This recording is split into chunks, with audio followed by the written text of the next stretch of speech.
All right, I'm Isaac. I'm Cole. And I'm O'Brien. Yeah, O'Brien's back. O'Brien's Yeah, back. we can have a real episode. It's of You that guys big were thing. so good. But since That last O'Brien's episode. back, that makes this an official episode of the Criterion Coffee Club. We're three coffee addicts that just enjoy watching and making movies, and we may not be regarded as leading experts, but we use our shared knowledge and experiences to help us dissect the world of cinema. So grab your favorite cup of coffee and sit back and relax. All right, so we are recording a little bit later than normal. RIP Cole's work schedule. Yeah. Or I guess your schedule in general. Yeah. It's a soul for a soul. Yeah. He lost one schedule and gained a whole worse one. Yeah. So, what'd you do for coffee today then, Cole? Because O'Brien and I will drink it in the afternoon. Yeah. Earlier today, I actually had a double shot of espresso. What a shocker. But with a twist. I had a little bit of like a pistachio syrup thing going on. Ooh. Daring today, aren't we? Yeah. Yeah, and a splash of milk. So A splash of milk. that was it was a little different. That sounds different. All right, O'Brien, what about you?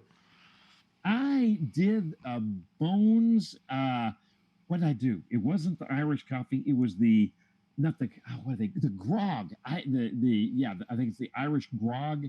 Highland Grog? Highland grog. Thank you. Yeah. Yes, so good. Oh man, yes. So that's what I did. I was pretty tired today, so I brewed 1 cup of these like Honduras beans I had, and then I just made it pretty intense to wake me up. And then as Cole took a sip of my later for the podcast, I was like, well, I gotta have something for at least for the podcast, just in case for some reason the other two didn't have. We can't have an episode where none of us have coffee for the day. The That's whole right. thing falls apart. But so I got those beans that we used, that Cole and I used during the fake bonus bubbly brew bonus B-list, whatever we called it, Sure. episode. I don't even remember what I named it. Right. And I made it into iced coffee. It's delicious. It's really good. It's really like, Man, these are like probably some of the best beans I I've had. have to agree with you. Every It's really time I delicious try it, coffee. I'm like, yes. It's really good. So what do we have? Yeah, O'Brien's got the coffee fact. I got the movie fact. I've You got the coffee question. fact. yeah. So who wants to go first? So coffee fact, kind of tie into this movie. The cinematographer for this film, Michael Spinotti, works with Michael Mann, and in Heat, there is a famous coffee scene. It's the one place where in the coffee, if you've seen Heat, it's in a coffee shop where you finally get Robert De Niro and Al Pacino together in the movie. You think about the two best, most elite gangsters. That it's a disservice to them to call them gangsters. It's like they're just they're fantastic. And Pacino is a cop in the film, but anyway, he's been a gangster plenty of times. But they get together in a coffee shop and in Heat with this cinematographer, who also, of course, did the cinematography for The Comfort of Strangers. And when you think about it, in this movie, there is also a scene where this couple in The Comfort of Strangers sit down they're exhausted, they've been up all night, and they sit down in a coffee shop. I'm kind of amazed why they just want water at the time, but then he orders coffee. But then the antagonist comes along and says, no, you're going to my house, and we never get to have the coffee. So there's a couple of minor coffee facts. I need to do better next time. No, that's good. But there's my coffee fact. I appreciate though that you go to find coffee facts specifically related to movies. Usually the movie we're watching, which is that's hard. Which it's like, I will think to myself when I have the coffee fact, like, oh, I gotta find a way, and then I'll watch the movie. I'm like, I ain't finding anything, and then I don't even attempt to. I was just like Beethoven drank coffee, so right, I mean, like, or I just like talk about like how to improve your coffee in some way or another. Yeah. But so you go to an extent that neither of us do, and I appreciate that. That's why last episode wasn't a real episode. Yeah. You have to have that O'Brien heat coming in. Exactly. Well, thank you guys. Yeah, it's Christopher Walken, of course. I call it. You just gave him the protagonist, but he's the one that comes along, and you just when you're thinking, there they are in Venice. They're exhausted. They ordered a pitcher of water. I don't know why they didn't get food, but they ordered some coffee. And Christopher Walken, of course, comes along and says, "No, I was terrible last night. Come to my house." And whoa, that's just the first visit to the house. Yeah. I can't believe they take a second visit to the house. But anyway, they didn't want to be rude. So, I was debating on like several different. All week I've had like different movie facts, honestly, floating around In your head. Yeah, just like up there in the world. Yeah. And then I was like, you know what? We're doing Christopher Walken movie. Ooh, So yeah. I have a Christopher Walken fact. But as I'm realizing I have a Christopher Walken fact, I actually forgot the movie that it specifically relates to. Okay, I'll go and ask my question. So this movie is set in Venice, which I think Right. is like inherently, just because Venice is such a unique place, I've always find it to be like a very gripping place to set a film. Anytime a movie is set in Venice, not that I can think of any movie that I particularly like love set in Venice, just it is an interesting place to shoot. It always has an interesting chance, I think, for cinematographers to play with, and we definitely see that in this movie. Yes. Is there any places you can think of, destinations that particularly, I know we're all sci-fi fans, but let's try to keep it like earthbound, like actual places. Any destinations that like really speak to you when you think of a movie, or like, you know, for instance, this movie is like Christopher Walken. It's the whole thing's in Venice. There's inherently some intrigue already. Is there any places that help add intrigue to you when you're thinking about a movie? Someone's trying to tell Just you about a movie. inherently because of the place. Like, Yeah. the place? Mm-hmm. Super relevant. Fantastic Four. Yeah. First steps. When I first heard that they were doing, or like, they implied that it wasn't the main Earth you're used to, or whatever the garbage. When they first showed off the logo and it was like that retro futuristic like Jetson style, Yeah. I immediately was like on board with it. Because, you know, I grew up with like Jetsons and Dexter's Laboratory and Powerpuff Girls. Mhm. So that retro futuristic like style of like things was like really investing. So like this new Fantastic Four almost being set in a world that is basically the Jetsons. And I know this is not at all what you were saying. Yeah. But I had to say it. Is it New York? Yeah, it's New York. York. It's New York. But it's like Jetsons, New York. it's like if the Yes, in Jetsons New was York. in the New Yeah, York. that's a good Yeah. point. And also in the 60s. Oh, So like that's why yeah, it's also in the. It's just it's informed so much by being in the '60s. It's Yeah. awesome. Yeah. Yeah, that's. I I'm kind of gonna go with that same kind of retro space vibe though for my I'm sorry, places. you brought this question up and you knew both of us were going to say some sci-fi crap. Yeah. It's I love the older like like Tomorrowland, where the retro, like it's kind of like Walt Disney Cape Canaveral, but it's at first it's neglected, almost tumbleweeds are almost blowing, and then they go through whatever they do to kind of take that little crack in time to go back to Tomorrowland in its heyday. Either one works great. And I love and Balkan, I think it's called Balkanor, the Russian. I'd love to see more stuff about the Russian space program and where their Cape Canaveral is. I think that'd be awesome. And both those places have got an old retro look to them, where you've got this modern technology, and yet so much of it's discarded also, like you get in Tomorrowland. Mm-hmm. Those kind of places just get to me. How about you, Cole? What's Cole's going to give a real answer. There are particular places that I find are really pretty in film. Yeah.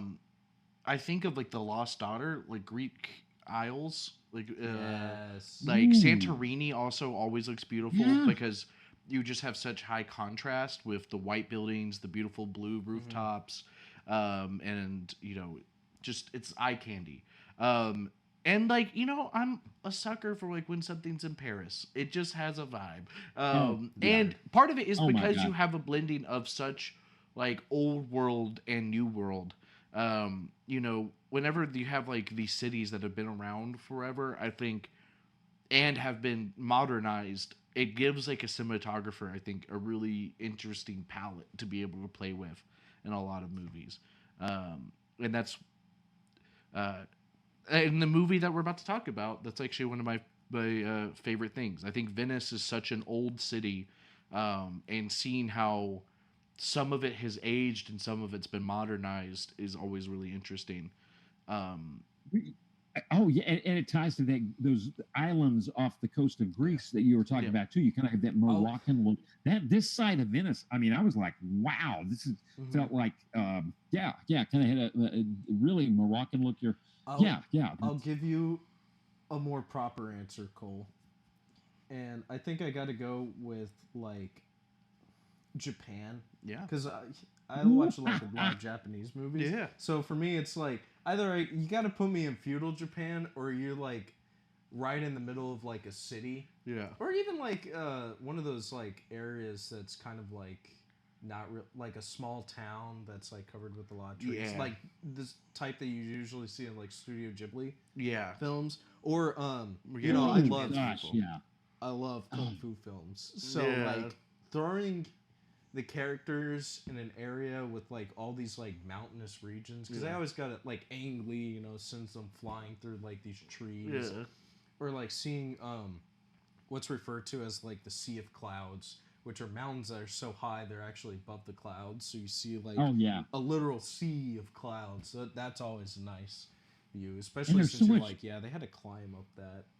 There's With so much equipment. squishy, good eating in those films too. Like a tempuro, has Tempo. lots Oh of my good gosh. food, lots of We're good. gonna get there. Or the Infernal Affairs trilogy in Hong Kong.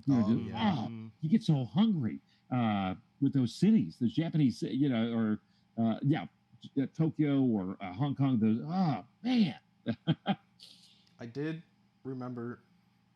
Well, I say remember, but I 100% use Google to help me. The movies in particular. So there's a movie called Man on Fire. Starts Christopher Walken. And he has a line of dialogue that he says, "They have the girl." And it's at the end of the movie. It's like climax. It's like the climactic moment of this entire film, right? Yeah. Super important, right? Yeah. Said by this A-list star. Yeah. Only it wasn't said by Christopher Walken. It was actually voice actor Nolan North that ADR'd the line because he kept messing it up on the day and wasted the entire day, that they just had to hire somebody Christopher else. Walken? Yeah. That was like one of Nolan North's first major roles that like brought him to become Is doing a the guy Christopher that's Walken impression? O'Brien, you don't really realize this, but Nolan North is one of the most prolific voice actors of our time. No, I haven't heard the name. Nolan North. He did. If you've ever played a video game in the last 10 years, you've heard his voice. Wow. He's also in several cartoon shows that we were kind of talking about. I've definitely heard his voice. Just beforehand. He's Cyclops and Wolverine and the X-Men. 94? He's in From like back in the 90s? No. Early 2000s. Because Man on Fire was like his first major voice acting gig, and that was like 2004. And he said that he was in a room with several other people who actually. I found this out because of Nolan North on Jim Cummings' podcast, and he was talking about like what really got him his start. He was like, he was auditioning for Christopher Walken impression, as it said on the listing. And there was other people there who all eventually became also incredibly prolific voice actors. Like D. Bradley Baker was apparently there, and Kevin Michael Richardson, which, if you know those names, those are huge. Those are like huge names. But he said he was like sitting there, and they were all like, "Yeah, Christopher Walken," like the whole time. And he's like, "Yeah, but I was just like, what if you know, to really do like a Christopher Walken impression, you gotta like be quiet a little bit, because he gets serious sometimes. And he said they brought him in. They were like, "Oh, yeah, we'll call you back." And then they called him in. They're like, "Say this line." And he was like, "They have the girl." David. All right. Yeah. Second take. They have the girl. All right, we're done. He's like, "That's it?" They're like, "Yeah, that's it." He's like, "So can I ask like why y'all needed me? Yeah. If it was just this one line, why not just get him to say it?" And then the lady was like, "Play the clip," and then they're playing it back again because he has to watch to like sync it. Yeah. So they play it back for him, but this time they play the audio to go along with it. And Christopher Walken's like, "They killed the girl." Wait, that's not the line. And then like they start laughing, and then like he would forget the line, or like he would say it in a completely different way that changed the plot. Yeah, girl. And she was like, "All right, stop it." After like 3 takes, and she was like, 12 hours. You know, He spent 12 hours missing that. That was the only line. So Nolan North had to re-record. That's but he so said- insane. He said he gets residuals from it though. I'm sure that $1.75 is awesome. Hey, $1.75 like 10 times though. That's $10. Like, yeah, that was my movie fact. Because I was like, oh, It's a good talking about Christopher Walken. So He's so so I good also, in this as film. looking up this movie in particular, it was also coming up that Nolan North has actually gotten paid several times, For doing Christopher Walken? and John Travolta. Wow. And what's funny is I don't think he's met either of them in person, but Yeah. he's been their He's voice. ADR'd them so many times. It's probably just cheaper to get in the booth, you know?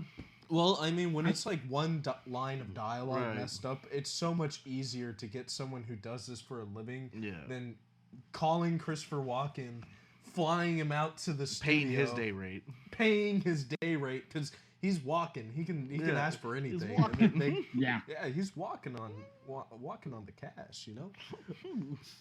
I think the amount of I'm ADR walking work on is sunshine. constantly is underestimated. And Cole, with your students, I bet they have no idea. I mean, you teach them, but I Yeah. bet they have no idea how much ADR work goes It on. really, it baffled me, I think, when I learned to the extent of how prevalent ADR is. Yeah, Right. unless you're watching Christopher Nolan, there is no ADR. That's true.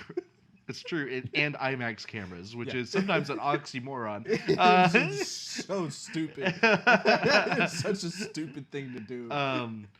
Yeah, but yeah, I always tell, like, sometimes my kids will be like, how do they get voices like all this time? And I'm like, hey, in a lot of these situations, I'm gonna tell you what they do.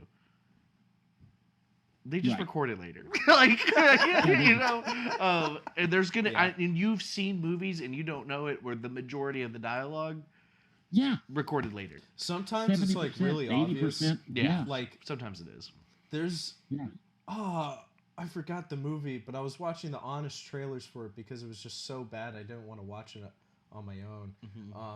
He may have been Snow White, but there was like one character, like every time she shows up but she speaks, it's always an over the shoulder, Yeah. or like she's always shadow or some or silhouette or something. Like you never actually see her mouth move. It's because most of her dialogue's ADR. Well, I remember the first time a student asked me about it. We were watching, I think it was a clip from a Western, and it was like a super wide shot, but you could hear like their dialogue as if they were like standing Yeah, next to because you. they didn't have lavs really back then. Yeah, Right. and they were like, how did they do the audio for that? I'm like, oh, that was all.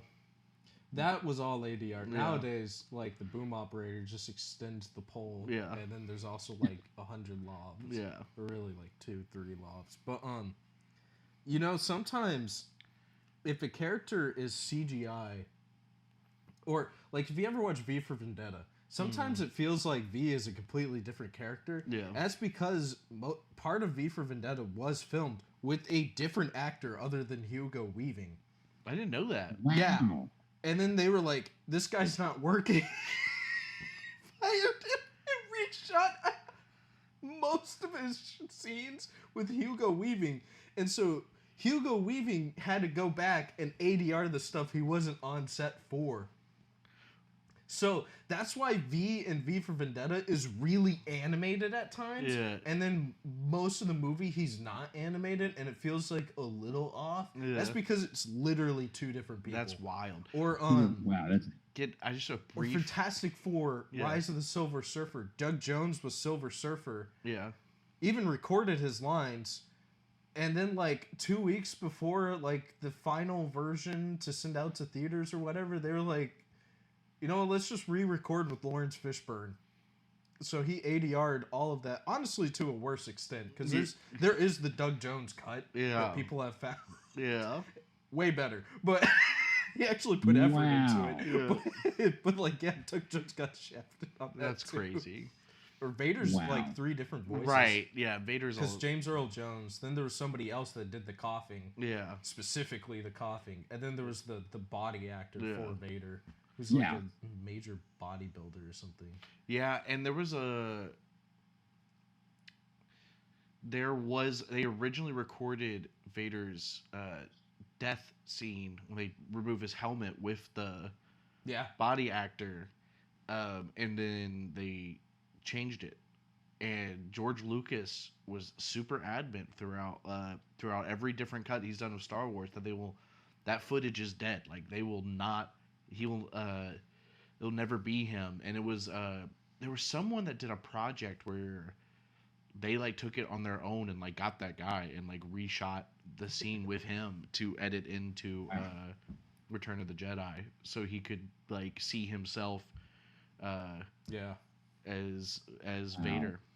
Anyway, the V for Vendetta, we talk about physical media on this podcast a lot, and I just have to mention when I first moved away from my parents, you know, I was like given like X amount of money to like get my apartment and get everything like situated.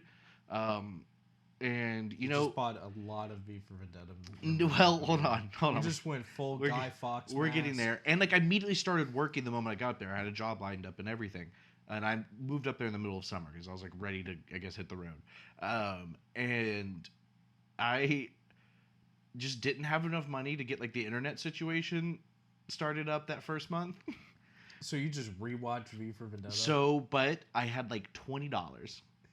Okay, and I went to Walmart and I went to like the crazy value bin. Hold on. You bought, let me guess, you bought not just any version of V for Vendetta, but the one that came pre-packaged with 300 and The Watchmen. You're so right. You're 100% correct. You know how I know that? I've never seen a physical version of V for Vendetta packaged on its own. I didn't have 300. I will say. It was the spirit. It was literally I paid like $3 for it. It was V for Vendetta and Watchmen, and it was like gray. And then it like just had like a little like clip from those movies to like show what movies were in there. Yeah. And then it said like Anarchy Duo. So there's only 2. Yeah. It was something like that. It was Watchmen and V for Vendetta though. Was it the theatrical directors or ultimate cut of Watchmen? It was theatrical. Oh, you saw the bad one. Yeah. Over and over again. Yeah. Oh. I bought that, and then I bought like it was like a bunch of Seth Rogen stoner films. I bought that. The good ones? Yeah. Sure. And then it was because I consider The Green Hornet a Seth Rogen stoner film, but I don't think it's a good movie. It was Pineapple Express. And, that one's funny. Yeah, and Gary Cole's in that. You know who that is? That's the guy from Office Space, the boss. Okay. The guy that's the meme with the mug, like, yeah, if you could just give that to me later. Yeah. I know that because I've seen Harvey Birdman, Attorney at Law, 1,000,000 times, and he's Harvey Birdman. Gotcha. So you're looking for that. Yeah, if I see Gary Cole in it, I'm like, yeah. It honestly might have just been Pineapple Express and I think Knocked Up, which those are like the 2 main ones. Yeah. That one's all right. Pineapple Express is funny. Though. It was like a bunch of duo DVDs for like $3. Was this before like triple DVDs? I guess, dude. I don't know. That was the sell at Walmart, and I had like $20 to buy all the physical media I was gonna watch, like everything I was gonna watch for like a month. And it helped you get you through in the new place. Yeah, physical media. It did. I had a few movies. Yeah. I also had had like a sci-fi pack of movies, and that was Blade Runner, and it was something really bizarre.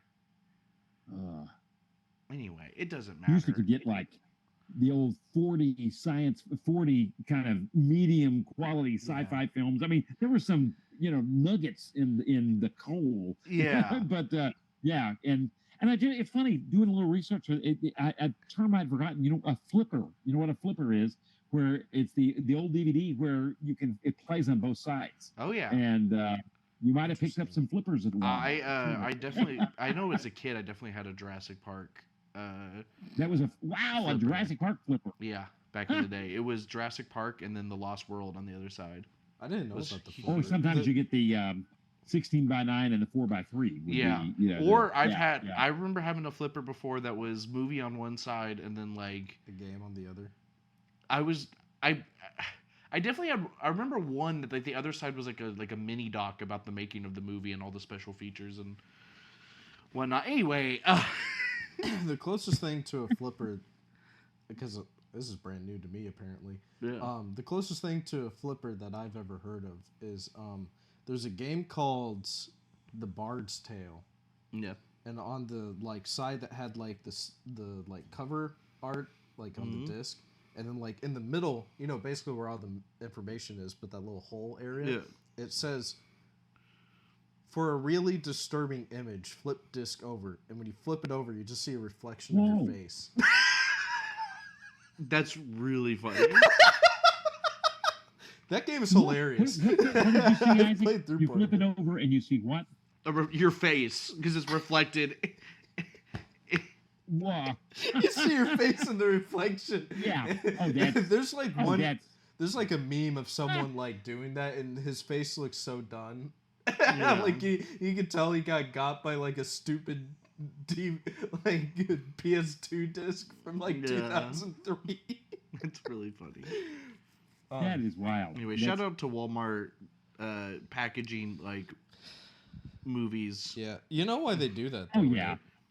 Yeah, it's to and sell I still the like bad the $5 bin. It's so I can't not go through the $5 bin at Walmart. I mean, yeah, I guess I mean, there's so much to rummage through of that. Also, the amount of ads they tack onto those movies is wild.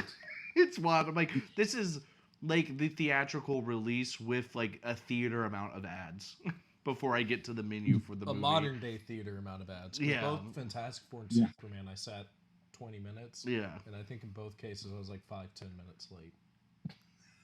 Yeah, it's getting wild. But I know with like those duo, I don't see much duos, but I see triple and quads.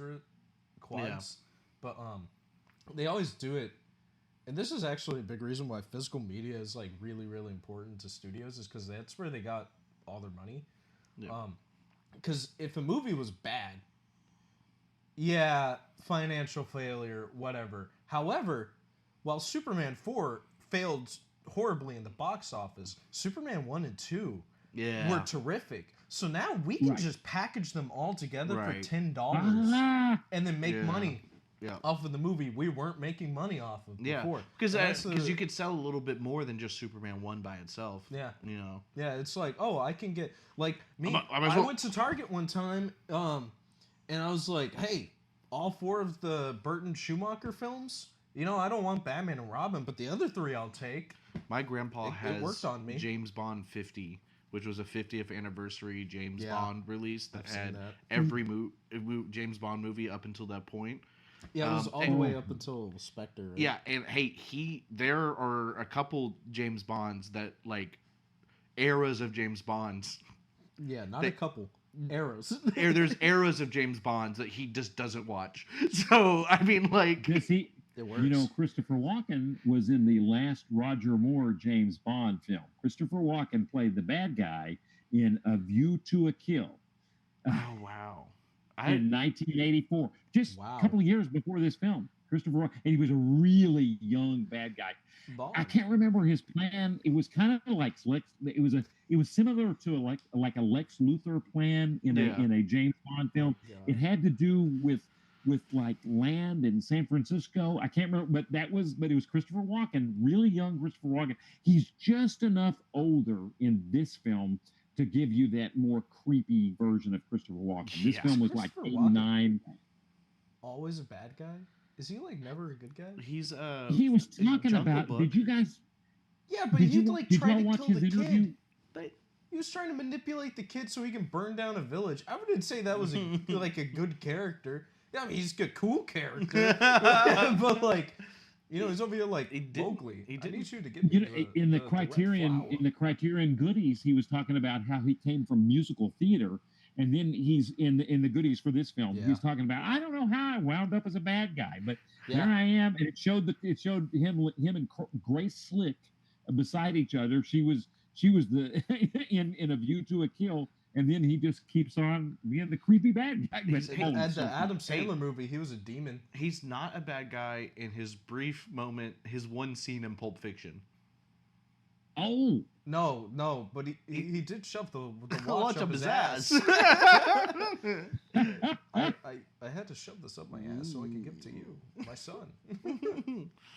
No, it wasn't his son. It was he was friends with. Yeah, it's his dad's. Dad. He's telling the kid. That's what he was even weirder. It's his. You know what this watch friend had to go through to get to me. I love that movie. Christopher Walken was in that one music video where he danced. That's where I actually learned that he did do musical theater. Mm-hmm. That music video is awesome. It's like a hotel, and like it's like kind of a electronic dance song, and he starts like dancing a little bit, and like at one point he just starts flying through like the hotel lobby, and you're like, what's happening right now? But yeah. All right, you want to jump into the. Yeah. If we don't, I'm going to start telling you tales about my father. He was a very let's not strong man. Look, but I was his favorite. When I heard, let me tell you about my father. I was like, oh, we're going that route. Like this. That's a moment where I feel like anytime someone says, "Let me tell you about my father," he's my mother, he's a bad guy. It's like. It's horrible. Like, think Joker. Yeah. I want to know how I got these scars. Like, hey, actually, that scarred me as a child. That scene. And you get them all. That really sucks for you. You get the daughters. I mean, you get the barber. Yeah, there's a lot of trauma that he brings up to strangers really quickly. Yeah, and what an interesting film. This film is normally not my favorite genre at all. You know, the kind of the erotic thriller is not a film I'm going to, just not my genre.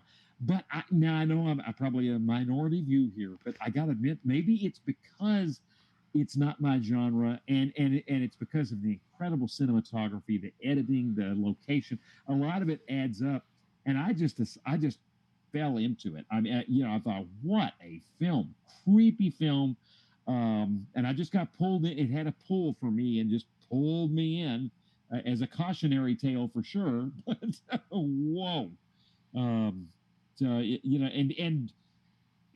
viewers that are just now listening, I mean, for one thing, you just want to watch it because the way we handle a film, we'll just go anywhere and everywhere on the plot. But basically, a couple from Britain.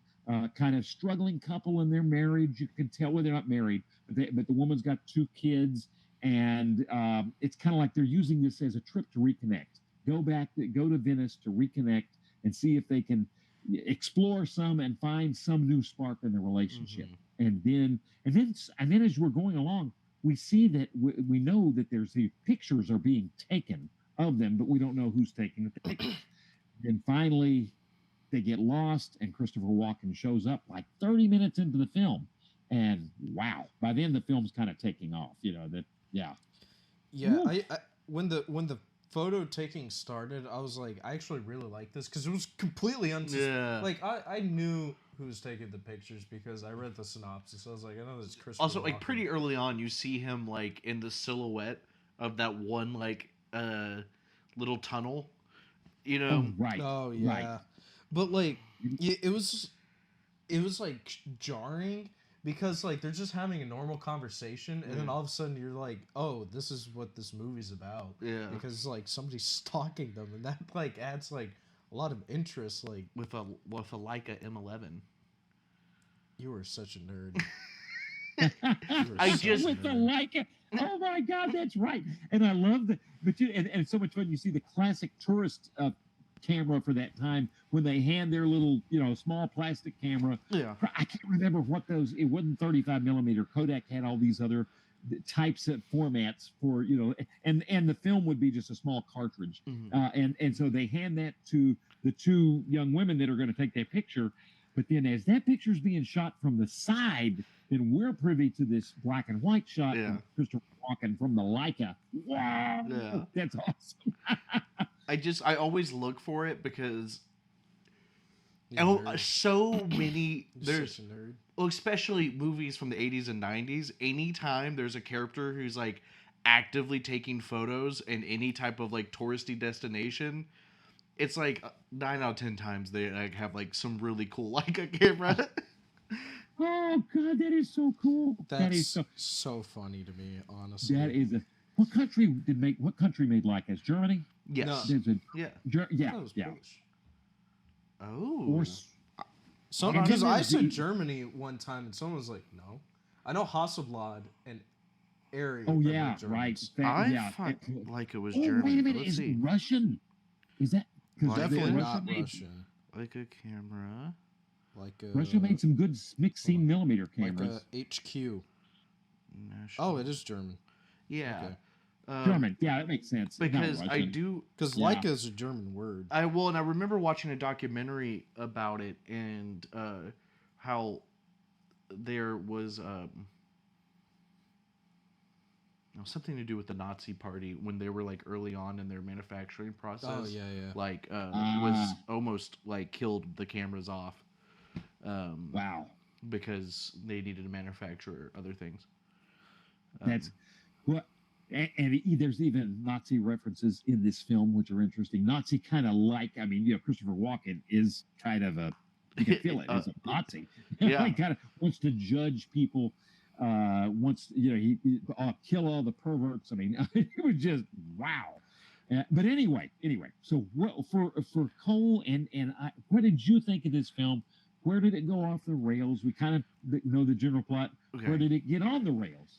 So I don't want to be a complete hater because overall I would say this is probably the first movie out of all the ones we've watched where I'm probably more closer to a dislike. It's not something I'm probably Right, going to get. than a like. Yeah. But so I want to talk about the positives first because there are things I really liked about this movie. One, let's just talk about like Natasha Richardson is gorgeous. And she just is, and there are so many and like it's an erotic thriller, Yeah, and there's erotic, quote unquote. yeah. yeah. But they take so much time to do this like really like warm and cool lighting with Ooh, her. yeah. The lighting. And it's beautiful. The and lighting, the whole movie. if was if really you didn't nice. think that her like golden like curls that she's constantly brushing in her silk gowns and stuff were pretty, then you start getting these scenes once they're starting to like rekindle the relationship where she has this warm and cool lighting going on. And and a hair light, backlight, key light, Yeah. hair light. yeah, Just, it really is. It's really they make it is they're getting the most out of their subject with Yeah, the they lighting really in this movie. Spinotti, the cinematographer. Yeah, just so good. So yeah. I think that's the main thing I want to focus on because I think that was the cinematography was the thread that kept me engaged in this movie. Because I loved it. I mean, I love, first of all, whenever you have like a real cinematographer who's in a place like Venice, I love some of the things he did to paint the version of Venice for this story. We're constantly traveling by canals, but also like Venice isn't in the background. There's certain movies, particularly like action films, for whatever reason, love to be in Venice because like I guess water and drowning is like easier to play off to the story if you're in Venice.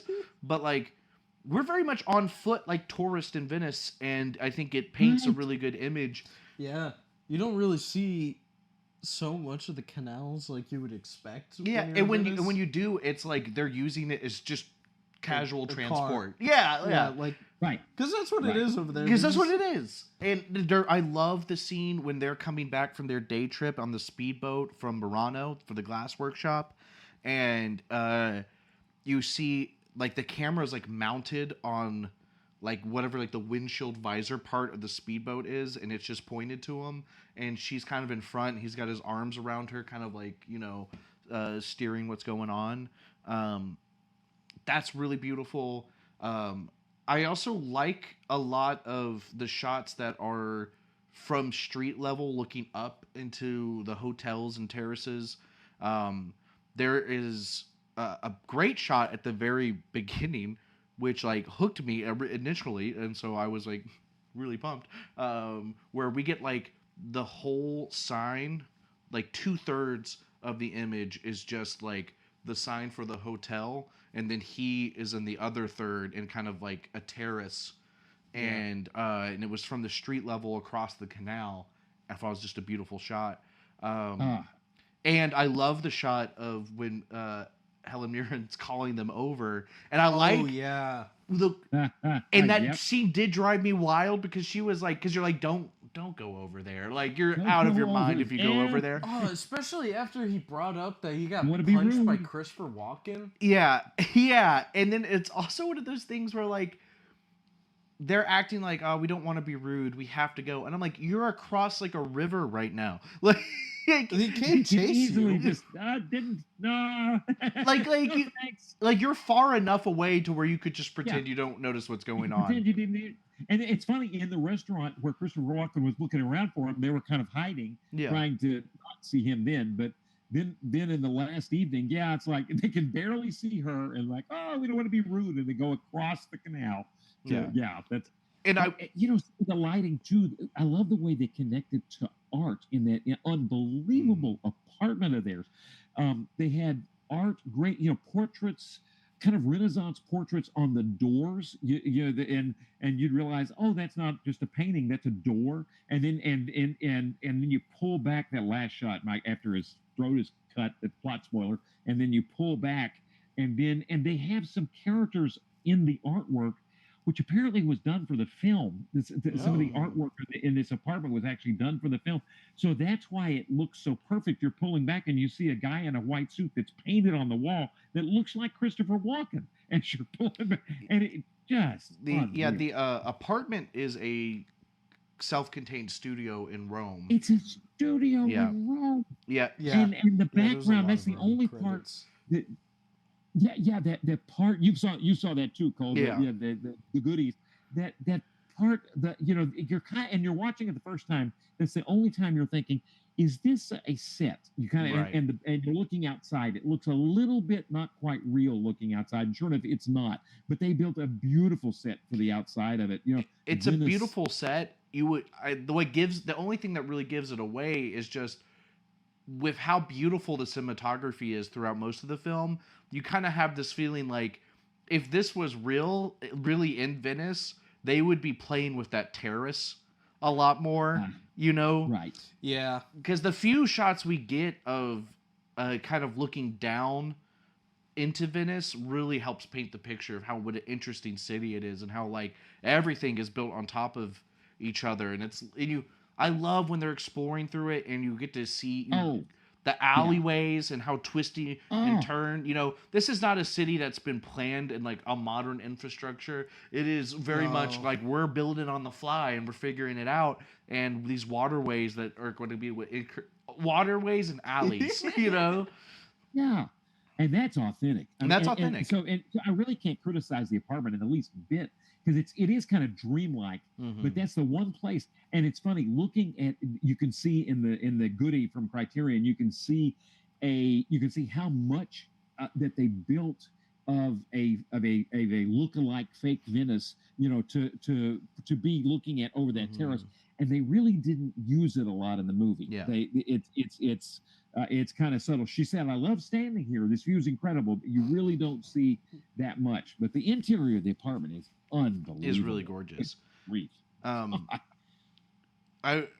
want to talk about some broad strokes of the things I liked story-wise before I get to what I dislike. Yeah, because I'm trying to be positive because I know I'm gonna be negative. I'm trying to be positive, but that's a big reason. But you guys are an informed. You're an informed viewers. There's other podcasts out there sometimes that just have their don't likes, and they're not as informed. But I will not talk about those yahoos.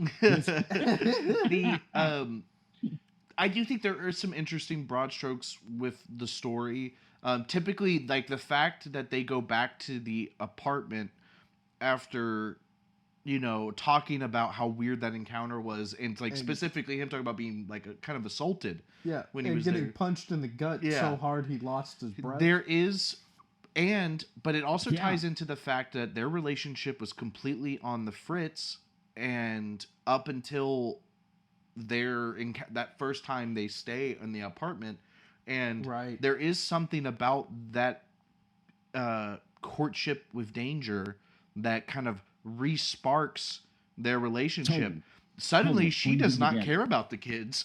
Like, she's not talking about the kids at home and worried about what's going on in England. Oh, they're just all so wrapped up into each other, and they go at it like rabbits. Just and that's there's the erotica for you for this erotic thriller. Erotic thriller. Yeah. And so listen, it's like my interpretation when they're talking on the ferry about whether to grab the next ferry or just try to walk through. I think they knew that if they got off this ferry to at that stop to walk through to the hotel, that they were going to pass that section. Like, I think it is, you know what I mean? I think it was pretty obvious as well, because you see it kind of like they're thinking about it. Right, like, we could stay on the ferry and thinking about it. Yeah, and it's because I think they were like that their interaction with this older couple that was obviously into them. I mean, like, it was crazy. Did spark their relationship again romantically, and they wanted to kind of see where we go next. It's funny. This was a thing I picked up from the editing, because the editing goodie. I wish we could get an editor and a cinematographer every time you get a goodie. Get the two of them and on Criterion goodies. Yeah. And the editor was fantastic. He talked about she's been bitten. You kind of heard, somehow on that first night she got bitten by a bug, some sort of mosquito, something. She mentions a couple, 3 times, I've been bitten. And she's and he talked about they're walking across this courtyard, and she says, I've been bitten. And that's meant to imply it's kind of like something's gotten under her surface that she can't deny anymore. She's been bitten. She's intrigued. She's pulled in. And in cutting, he said that the editor said we would traditionally gone to a close-up of, oh, did you get bit? Where'd you get bit, honey? Instead, they keep it wide to keep it kind of maybe grounded in she's been bitten by Venice.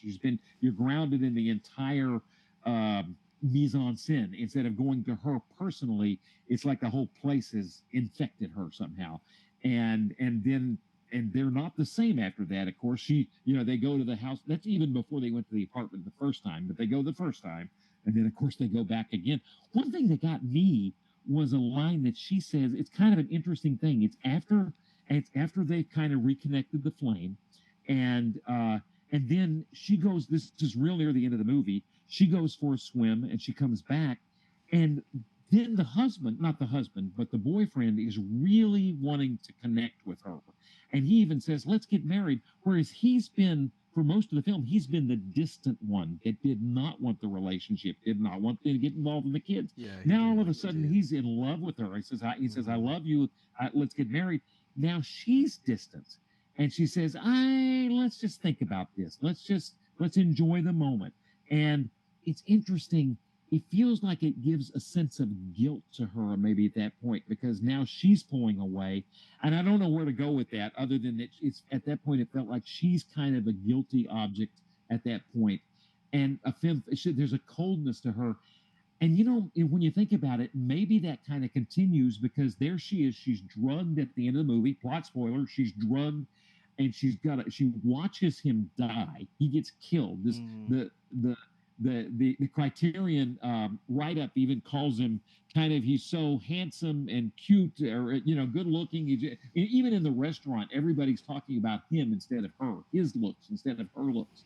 And so she watches, and the Criterion write up even calls him like he's a bitch, and kind of framed that way. And so then he gets killed, but she really does. Then there's a scene I didn't think we were going to get. We go to the police station, and with the subtitles on, you can even hear what Christopher Walken's answers are, and I think then they cut to where the inside of the office, and of course he tells that story. Why did you do this? Well, let me tell you about my father. My father was but she's pretty cold in the police station. It's like either, obviously this is several days later, she identifies the body, but it's funny.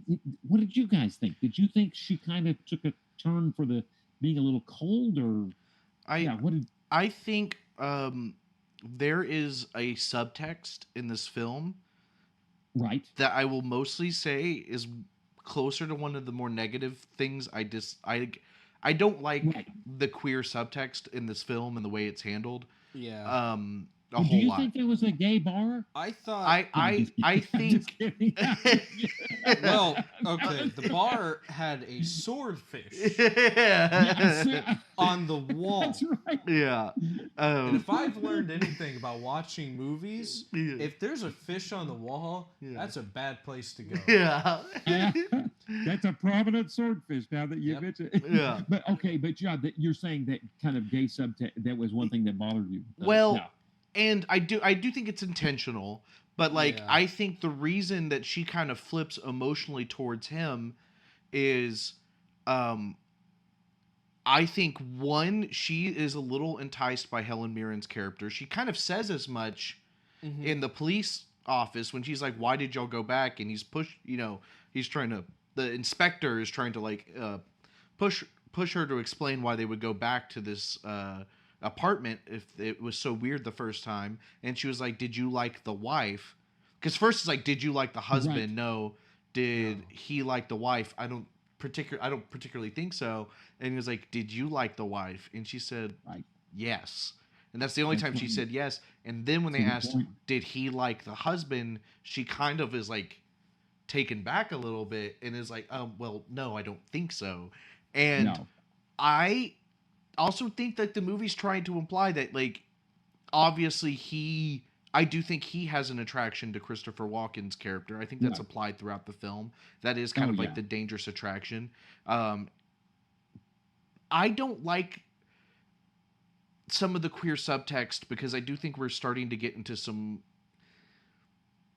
negative cliche motifs that you have to be very careful with, because Christopher Walken's character, he talks about how his sisters dressed him up as a little boy, and dressed him up as a girl as a little boy, and it was one of the funnest days of his life. And so a child playing pretend as a girl is immediately, we're taking that as like a sign that he's secretly queer. I think that's kind of an outdated misconception. I think children just play pretend. And now, to be fair, it talks about how the father sees it as such, that it is the daughters are turning the boy queer, and he comes down hard on the daughters, and then they get their revenge and all that. But the story that he tells in the bar, the story he tells in the bar. I also just I don't really love his character. Is very much like, my queerness is so closeted that I'm violent. And I'm not saying that identity issues can't lead to. There is a serial killer, or was a serial killer, that was dubbed the English Dahmer, Yeah. a British Dahmer, and that was the reason why he kept killing. Was because he was so closeted and Right. Yeah, I'm in a not. very conservative environment. Wow. Yeah. So I'm not saying that like identity issues can't lead to some like of these things. I just don't know if I love the way it's handled in this film. Yeah. That's a good point. And the violent subtext that Christopher Walken brings with his, in other words, the hating of basically, you could say he was hating himself. Yeah, Wyatt the pervert. he hated and pseudo. himself, and also like when Yeah. he, it's addressed that when he makes love to his wife, he hurts her every time. Yeah, so much that he basically broke her back. Yeah, he injured her so to where she has a chronic pain problem, and Yeah, and you're right. In the history of film, we're looking at a film from the 80s, which is not that far removed from the 50s and 60s. You get a film in the 60s where maybe you might get the first I'm thinking of a film called Advice and Consent, really interesting film from like 1960. And you get some of the first slight acceptance of a gay character, but even with that acceptance, it's implied that they're shifting. You can't trust them. There's a hidden side to them that is that you can't trust. And there's a real. Like you're right. It feels like it's still there in this film. Well, and then like I think Rope which is a movie I really enjoy, but there is a Alfred Hitchcock film that I think is very good, but there is a queer subtext to that film, and the two guys who are attempting to get rid of a dead body, and they're kind of shifty and untrustworthy, that those are the two characters where there's a queer subtext, and a very, very nothing nearly explicit is this film. Oh no, but it still comes up in those Hitchcock films, like the one. Such a good film with the tennis player that wants to. Strangers on a Train. Yes. But that's and so I just don't know if I. Right. And to be fair, I don't want to be hypocritical because Strangers on a Train is a film I showed with Film Club earlier this year. Yeah. Great I do think Rope is like a very good film. There is a long shot in Rope that is one of the most anxiety inducing things I've ever seen. I think it's really spectacular. But this film, I think, is just exploring that cliche to a level where this character is so brutal and so twisted. And the way also, to backtrack, it's not just about his character. It's also, there's a feeling that I get, and maybe this is just a subtext I'm picking up from this movie, but I think part of Natasha Richardson's character, the reason she kind of falls out of the idea of getting married to him is, I think she sees that he is maybe struggling with his queerness, and then is like turned off from him, and because she sees him as kind of like the bitch. So handsome. And the other people in the restaurant are talking about him. It's kind of, that's interesting when that's So, and she sees him that way. There's and just a lot. Swims. There's just a lot of queer subtext in this film, and I don't think any of it. It's like, I guess my biggest issue with this film is that it's exploring that, but in every facet of it, the heterosexual relationships are the fun erotic part, and then the queer relationships, that is the dangerous violent subtext. The heterosexual is normalized, and and the other one is aberrant. And you even see there is an feminist sentiment that's brought up multiple times by Christopher Walken's character. He refers to the feminist in Italy as like essentially old hags who've never had a man who knows how to please them. So my thing with that, right when that stuff kind of like really was being brought up, you have to take it into account of like how Italian culture is, even today. Benito Mussolini did horrible things to the Italian culture, and one of the main points of Benito Mussolini was toxic masculinity, and that's something that is kind of throughout Italian culture. So I saw it more as like Christopher Walken, we see kind of like indulge, be like a product of this the toxic masculinity. You get the idea that his dad was maybe like a Mussolini guy. Not even just that, but like the amount of propaganda he was putting out with like this toxic masculinity is so prevalent. Like even today in Italian culture, because the same goes true with like Japanese movies. Like we said this in the bonus episode, like, you know, I've seen like a lot of live action Japanese movies, and it's like a weird occurrence that like how many rape keeps happening in them. Like, I mean, you said it yourself, the Kira Kurosawa movie that got you into Criterion. It's a movie about rape. Yeah, I have All the Lone Wolf and Cubs. Yeah, rape. Yeah. And it's the same thing because the Imperial Army of Japan just did a number on the younger generations of men that like created this level of toxic masculinity. In a very different way that the Italians have toxic masculinity. I'll give them that. But it's still so prevalent in their culture that you see it kind of thrown back into their movies, even if like it's like more of a subconscious thing, or like to them it's just like whatever. But like when you watch like your third film, and it's a different director and it's a different plot line, and you're like, oh, this came back again 3 times in a row, then it starts feeling like a little off. And then that's when you start going to Google and you're like, why is this like this? And I see that with like Christopher Walken's character very much, because what's his name, Prince Charming from Shrek. He I don't know if you knew. That's Prince Charming in Shrek. That's where I recognized him from. Oh, the guy. Yeah. He's also I recognized him from Inspector Gadget because we both. This is like an A-list actor, and both of us are Shrek and Inspector Gadget. Yeah, he's also like not. Oh my god, that is where I know him from, though. He's like Dr. Crow or something like that. That's so funny. But when he's like in this area and he calls it like a museum of the good old days, and he's kind of like making a comment, and then he gets punched. He makes a comment about it, like he's not entirely thrilled with that idea. That was the moment it clicked for me, like, oh, he's very much a product of this toxic masculinity, which is probably why he's like pushing the queer aspect of his character down. And it's generational because he's a product of his father's wrath.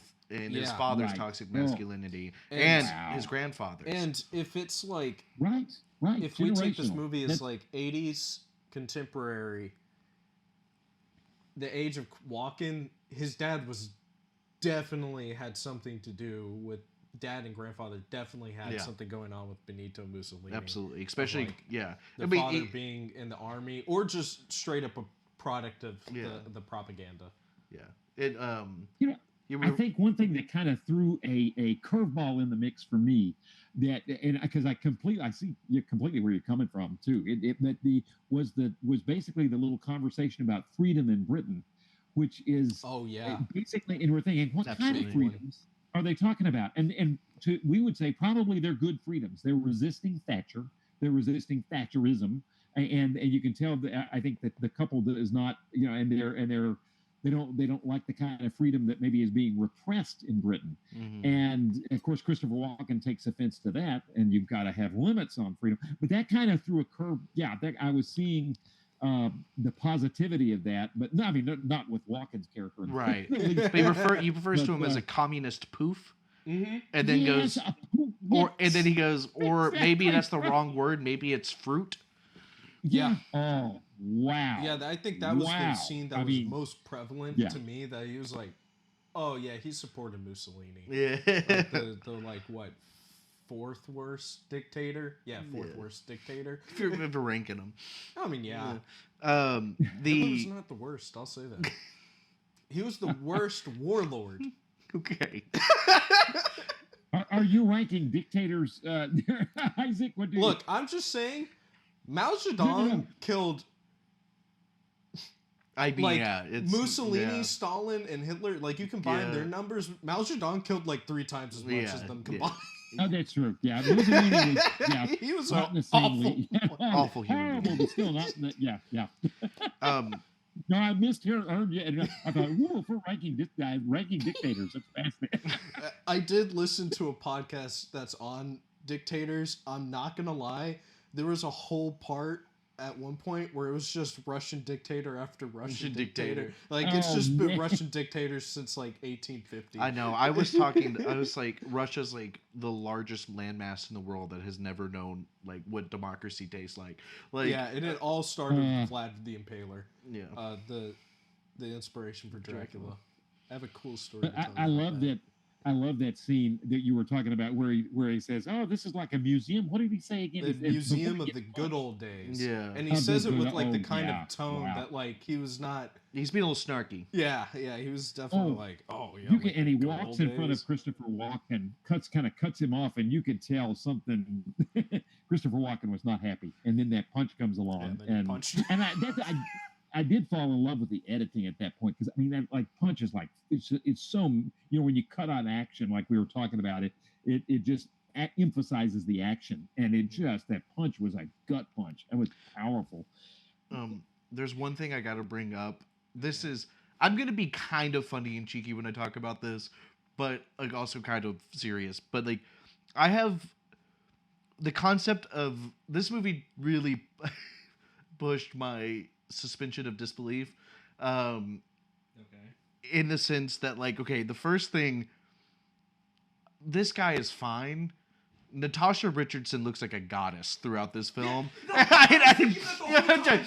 the scene when he is shaving and she is combing her hair in that crazy silk, like, low cut robe, she looks insanely gorgeous, and he looks just kind of like a guy. And then he looks like Prince Charming from Shrek. And then there is, like, I had the thought, and, like, to be fair, this maybe ruined this guy's image for me, but, like, I had the thought that he kind of looked like Cobra-y, because he was, like, really scrawny besides his lats and traps, and, like, Interesting point. Like a snake. And then I had the thought he would make a great Cardassian in Star Trek, and then, like, I can see that. And once you have that thought, you can't buy the fact that the guy is supposed to be some sexual icon. Like, once you have, like, I think he's a Cardassian, like, it's done. Like, so and I just think she looks insanely gorgeous throughout this film. We kept seeing, like, that's the it, couple a times we saw the Cardassian. photos being taken, it was when they were together. Yeah. Right? And it's like, okay, you know, you're on the other side of the river. You're probably not going to be able to get both of them if they're walking, like, parallel to you. It's like, whatever. And then when she interacts with Walken's wife for the first time, and she's talking about how much of a fine specimen he is, that's a moment where I was like, oh, they're not trying to, like, swing with both of them. It's mainly just him. Yeah. That's crazy to me. Yeah. She's sitting over what did you here, say, like, Isaac? not doing anything, and it's like the hottest person in this It's whole a movie. Yeah. Like, Well, I guess we probably ought to get to our bean ratings. Yeah. Are we about ready, you think? I think so. What do you got, Brian? I am gonna. Cole, you brought up some excellent points. You really did. I'm kind of thinking of the film a little bit of its time. I'm thinking of it. God, the Thatcher part's interesting there. They never mention her name, but it's in the 80s. So I think I'm gonna go with but the parts are just fascinating. It's gonna be high for you guys. But I'm gonna still go with 7.5 beans. Because I respect. Yeah, I was gonna go for 8.5, but it's problematic. There's problematic things in there, and even if you say it's of its time, it's still problematic. So, but fascinating and weird nonetheless. Yeah. So for me, the ending, like, ruined it so much for me.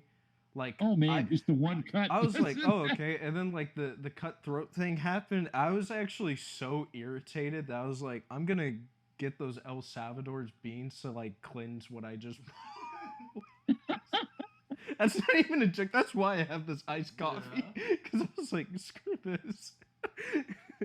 And then even in talking to you guys, my opinion of it has actually gone down, because Cole, you brought up the whole, like, queer thing, and, like, I knew I could pick up that, like, Christopher Walken was queer, but I didn't think to the extent.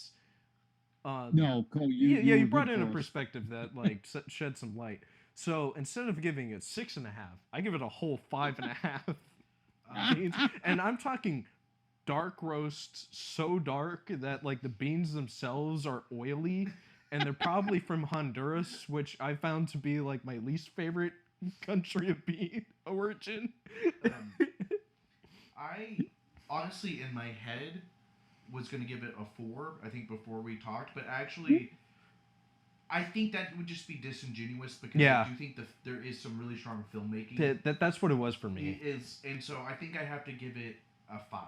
And by 5, I just You're mean, I going don't up think, from a 4 to a 5. yeah, through our conversation, just because it's not like the movie from a technical standpoint. The lighting, the cinematography is so fantastic. The location is intriguing, and there is some fascinating things happening. I just think the dialogue really loses me.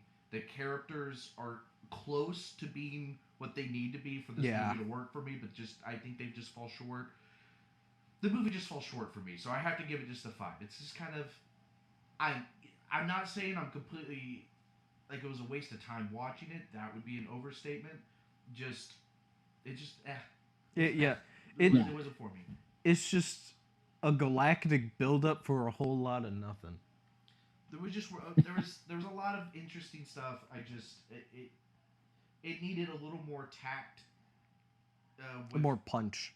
With how it Interesting point.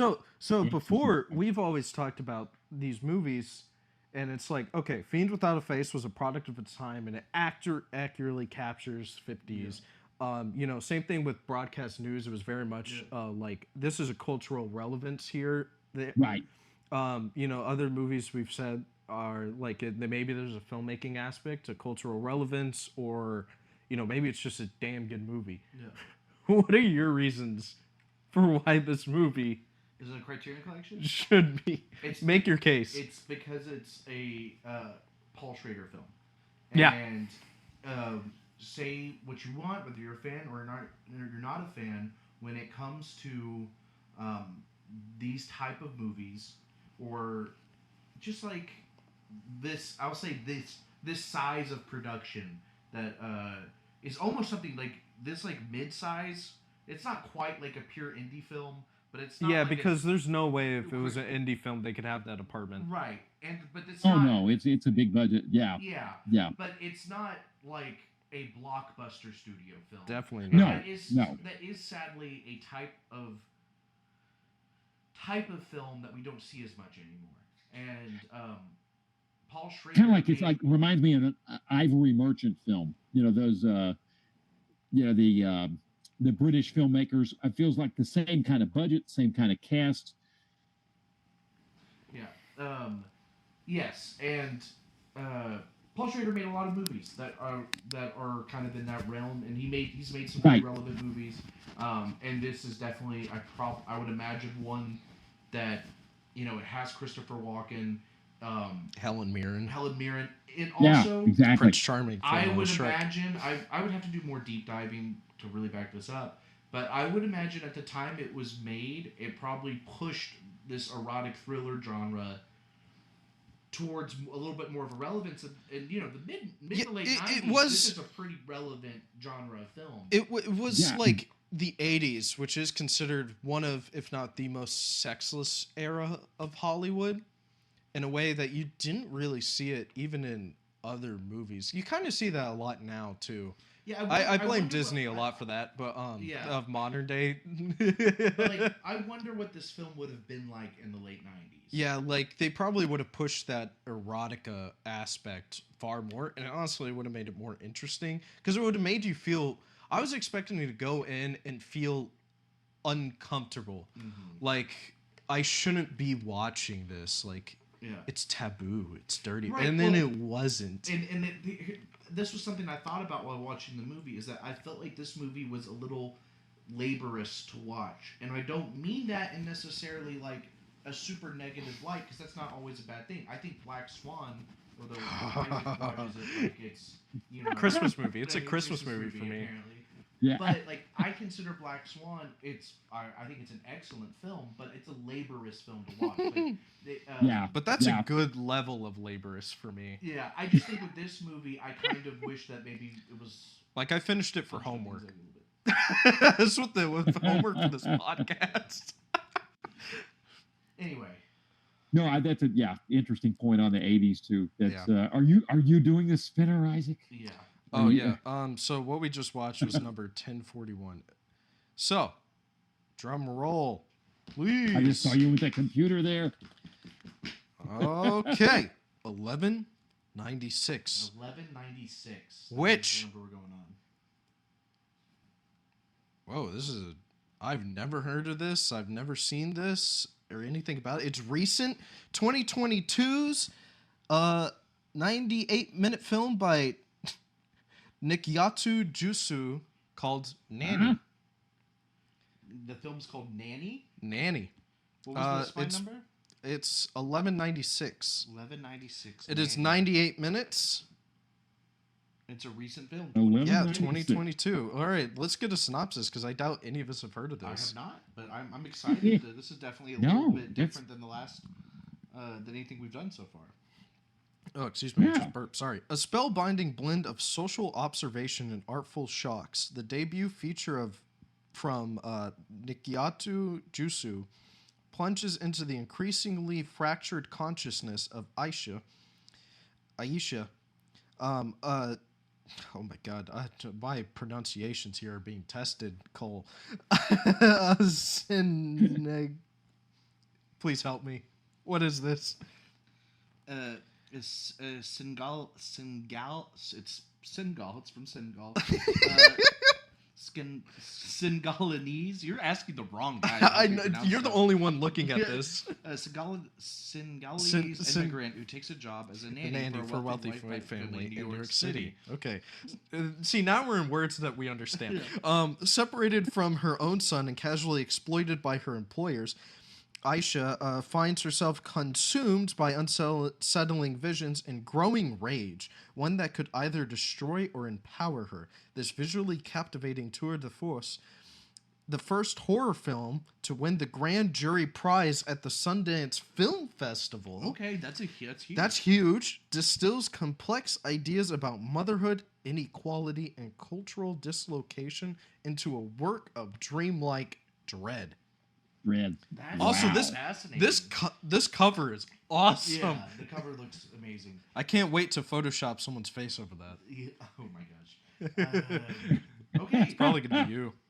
Well, I'm excited for that one.